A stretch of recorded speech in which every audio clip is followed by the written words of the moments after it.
कभी बाढ़ तो कभी सूखा, कभी धूप तो कभी ओले पड़ जाने के कारण एक किसान का फसल बहुत हद तक खराब हो जाता था।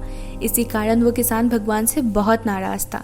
एक दिन उसने भगवान से कहा कि आप भगवान तो हो, लेकिन आपको खेती बाड़ी के बारे में कुछ नहीं पता। आपको ये भी नहीं पता कि कब धूप देना होता है और कब बारिश। आपसे अच्छा मौसम तो मैं चला लेता। भगवान इसकी बातें सुनकर बहुत हंसे और किसान को बोले कि चलो, आज से तुम जैसा चाहोगे तुम्हें वैसा ही मौसम मिलेगा। अब किसान बहुत खुश था। वो जब धूप चाहता तब धूप पाता, जब बारिश चाहता तब बारिश मिलता, जब जैसा मौसम वो मांगता उसे वैसा ही मिलता। और ये सिलसिला करीब 7-8 महीने तक चला और फिर वक्त आया फसल के कटने का। किसान बहुत खुश था, लेकिन जब वो फसल काटने लगा तब एकदम से छाती पर हाथ रखकर बैठ गया। उसने देखा कि गेहूं की सभी बालियां तो अंदर से खाली है।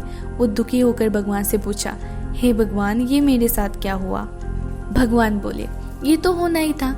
तुमने इन पौधों को संघर्ष का मौका ही नहीं दिया, न तेज धूप से सहने दिया, न आंधी ओले से जूझने दिया। इसलिए ये सभी पौधे अंदर से खोखले रह गए।